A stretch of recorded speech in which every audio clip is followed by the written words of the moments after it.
Talking to oneself is a habit everyone indulges in. We could no more stop talking to ourselves than we could stop eating and drinking.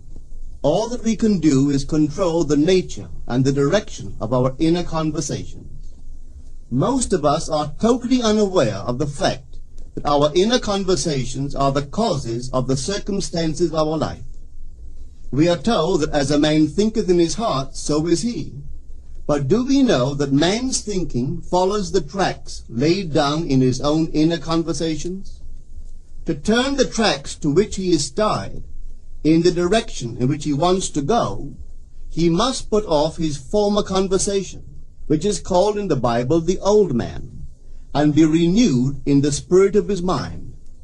Speech is the image of mind. Therefore, to change his mind, he must first change his speech.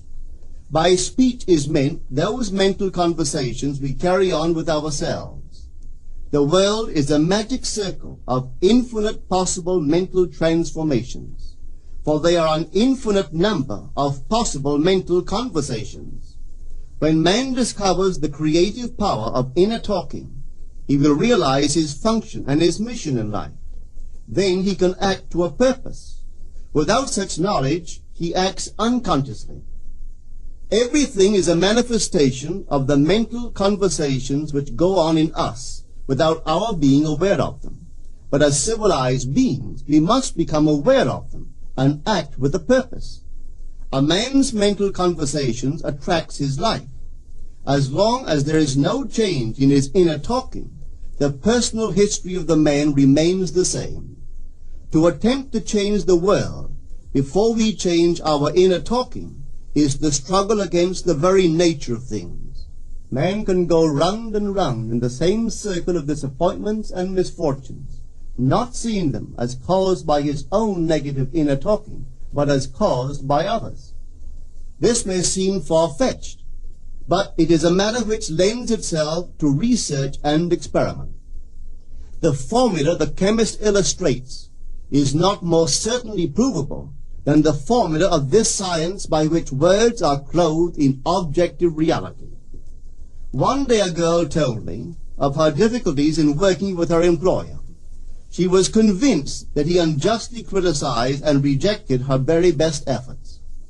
Upon hearing her story, I explained that if she thought him unfair, it was a sure sign that she herself was in need of a new conversation piece.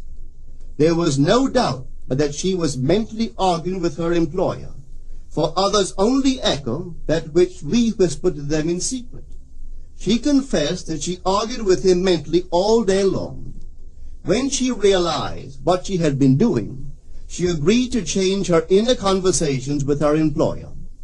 She imagined that he had congratulated her on her fine work, and that she, in turn, had thanked him for his praise and kindness. To her great delight, she soon discovered that her own attitude was the cause of all that befell her. The behavior of her employer reversed itself. It echoed, as it had always done, her mental conversations with him. I rarely see a person alone without wondering to what conversation piece is he tied. On what mysterious track is he walking? We must begin to take life consciously, for the solution of all problems lies just in this. The second man, the Lord from heaven in all of us, is trying to become self-conscious in the body, that he may be about his Father's business. What are his labors? To imitate his Father, to become master of the Word, master of his inner talking, that he may mold this world of ours into a likeness with the kingdom of love. The prophet said, "Be ye imitators of God as dear children." How would I imitate God? Well, we are told that God calls things that are not seen as though they were seen, and the unseen become seen. This is the way the girl called forth praise and kindness from her employer. She carried on an imaginary conversation with her employer from the premise that he had praised her work, and he did. Our inner conversations represent in various ways the world we live in. Our individual worlds are self-revelations of our own inner speech. We are told that every idle word that men shall speak, they shall give account thereof. For by their words they shall be justified, and by their words they shall be condemned. We abandon ourselves to negative inner talking, yet expect to retain command of life. Our present mental conversations do not recede into the past as man believes. They advance into the future to confront us as wasted or invested words. My word, said the prophet, shall not return unto me void, but it shall accomplish that which I please, and it shall prosper in all the things whereto I sent it. How would I say my word to help a friend? I would imagine that I am hearing his voice, that he is physically present, that my hand is on him. I would then congratulate him on his good fortune, tell him that I have never seen him look better. I would listen as though I heard him. I would imagine that he is telling me he has never felt better, he has never been happier. And I would know that in this loving, knowing communion with another, a communion populous with loving thoughts and feelings, that my word was sent, and it shall not return unto me void, but it shall prosper in the thing whereto I sent it. Now is the accepted time. Now is the day of salvation. It is only what is done now that counts, even though its effects may not be visible until tomorrow. We call not aloud, but by an inner effort of intense attention. To listen attentively, as though you heard, is to create. The events and relationships of life are your word made visible. Most of us rob others of their willingness and their ability to be kind and generous by our fixed attitudes towards them. Our attitudes unfold within us in the form of mental conversations. Inner talking from premises of fulfilled desire is the way to consciously create circumstances. Our inner conversations are perpetually outpictured all around us in happenings. Therefore, what we desire to see and hear without, we must see and hear within, for the whole manifested world goes to show us what use we have made of the word. If you practice this art of controlled inner speaking, you too will know what a thrill it is to be able to say, and now I have told you before it come to pass, that when it is come to pass, ye might believe. You will be able to consciously use your imagination to transform and channel the immense creative energies of your inner speech from the mental, emotional level to the physical level. And I do not know what limits, if any, there are to such a process. What is your aim? Does your inner talking match it? It must, you know, if you would realize your aim, for as the prophet asked, can two walk together except they be agreed? And of course the answer is no, they cannot. The two who must agree are your inner conversation and the state desired. That is, what you desire to see and hear without, you must see and hear within. Every stage of man's progress is made by the conscious exercise of his imagination, matching his inner speech to his fulfilled desire.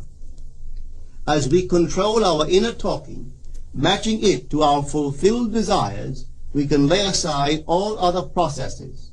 Then we simply act by clear imagination and intention. We imagine the wish fulfilled and carry on mental conversations from that premise. The right inner speech is the speech that would be yours were you to realize your ideal. In other words, it is the speech of fulfilled desire.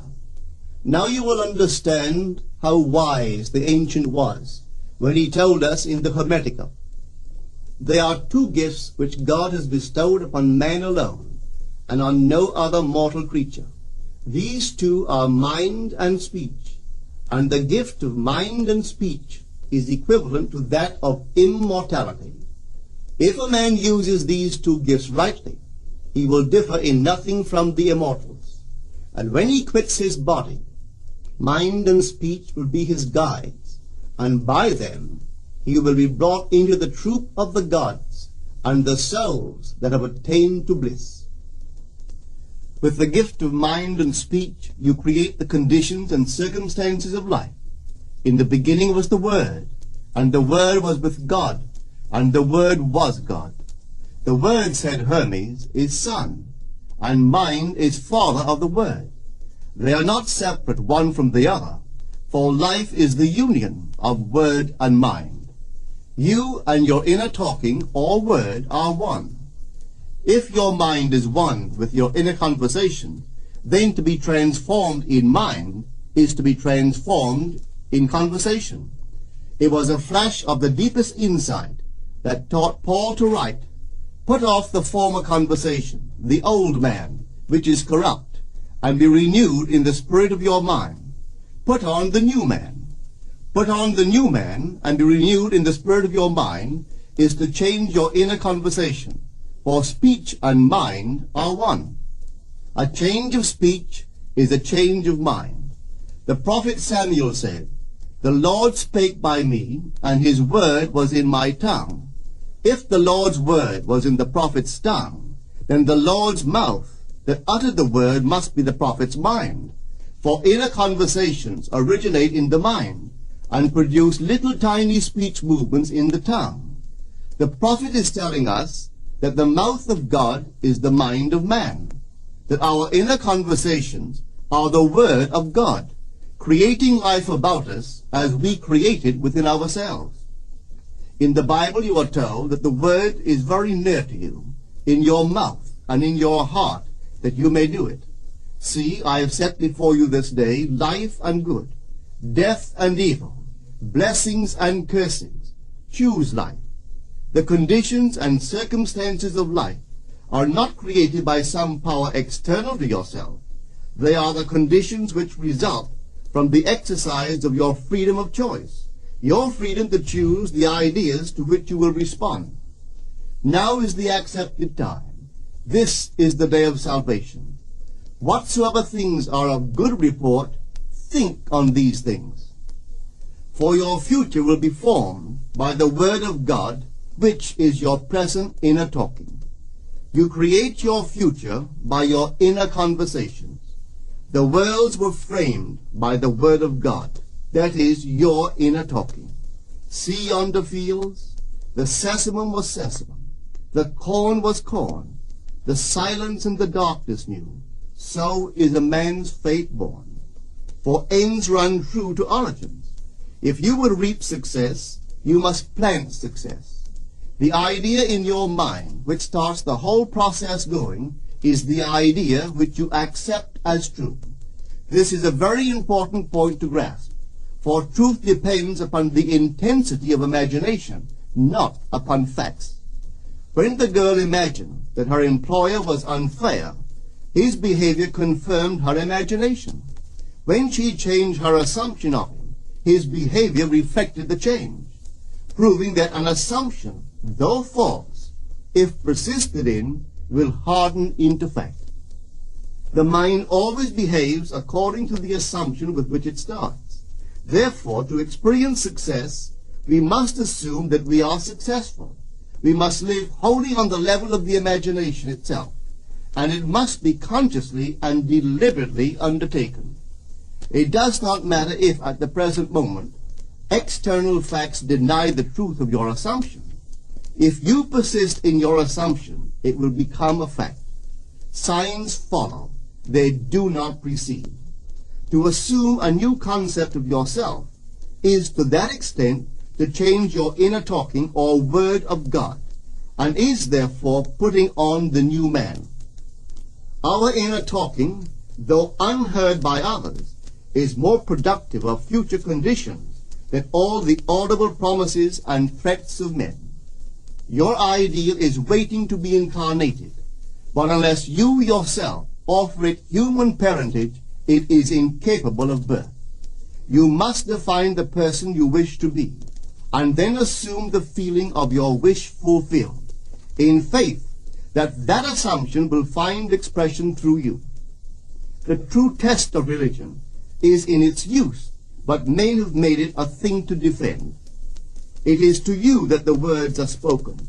Blessed is she that believed, for there shall be an accomplishment of those things which are spoken unto her from the Lord. Test it, try it. Conceive yourself to be one that you want to be, and remain faithful to that conception. For life here is only a training ground for image making. Try it and see if life will not shape itself on the model of your imagination. Everything in the world bears witness of the use or misuse of man's inner talking. Negative inner talking, particularly evil and envious inner talking, are the breeding ground of the future battlefields and penitentiaries of the world. Through habit, man has developed a secret affection for these negative inner conversations. Through them he justifies failure, criticizes his neighbors, gloats over the distress of others, and in general pours out his venom on all. Such misuse of the word perpetuates the violence of the world. The transformation of self requires that we meditate on a given phrase, a phrase which implies that our ideal is realized, and inwardly affirm it over and over and over again until we are inwardly affected by its implication, until we are possessed by it. Hold fast to your noble inner convictions or conversations. Nothing can take them from you but yourself. Nothing can stop them from becoming objective facts.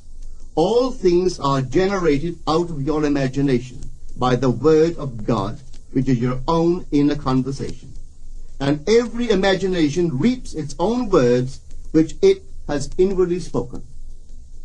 The great secret of success is a controlled inner conversation from premises of fulfilled desire. The only price you pay for success is the giving up of your former conversation, which belongs to the old man, the unsuccessful man. The time is ripe for many of us to take conscious charge in creating heaven on earth. To consciously and voluntarily use our imagination to inwardly hear and say only that which is in harmony with our ideal is actively bringing heaven to earth. Every time we exercise our imagination lovingly on behalf of another, we are literally mediating God to that one. Always use your imagination masterfully, as a participant, not an onlooker. In using your imagination to transform energy from the mental, emotional level to the physical level, extend your senses. Look and imagine that you are seeing what you want to see, that you are hearing what you want to hear, and touching what you want to touch. Become intensely aware of doing so. Give your imaginary state all the tones and feeling of reality. Keep on doing so until you arouse within yourself the mood of accomplishment and the feeling of relief. This is the active, voluntary use of the imagination, as distinguished from the passive, involuntary acceptance of appearances. It is by this active, voluntary use of the imagination that the second man, the Lord from heaven, is awakened in man. Men call imagination a plaything, the dream faculty, but actually it is the very gateway of reality. Imagination is the way to the state desired. It is the truth of the state desired, and the life of that state desired. Could you realize this fully, then would you know that what you do in your imagination is the only important thing. Within the circle of our imagination, the whole drama of life is being enacted over and over again. Through the bold and active use of the imagination, we can stretch out our hand and touch a friend 10,000 miles away and bring health and wealth to the parched lips of his being. It is the way to everything in the world. How else could we function beyond our fleshly limitations? But imagination demands of us a fuller living of our dreams in the present. Through the portals of the present, the whole of time must pass. Imagine elsewhere as here, and then as now. Try it and see. You can always tell if you succeeded in making the future dream a present fact by observing your inner talking. If you are inwardly saying, what you would audibly say, were you physically present and physically moving about in that place, then you have succeeded. And you could prophesy it from these inner conversations and from the moods which they awaken within you, what your future will be. For one power alone makes a prophet, imagination, the divine vision. All that we meet is our word made visible, and what we do not now comprehend is related by affinity to the unrecognized forces of our own inner conversations and the moods which they arouse within us. If we do not like what is happening to us, it is a sure sign that we are in need of a change of mental diet. For man, we are told, lives not by bread alone, but by every word that proceeds from the mouth of God. And having discovered the mouth of God to be the mind of man, a mind which lives on words or inner talking, we should feed into our minds only loving, noble thoughts. For with words or inner talking we build our world. Let love's lordly hand raise your hunger and thirst to all that is noble and of good report, and let your mind starve ere you raise your hand to a cup love did not fill, or a bowl love did not bless, that you may never again have to say, what have I said? What have I done? O all-powerful human word.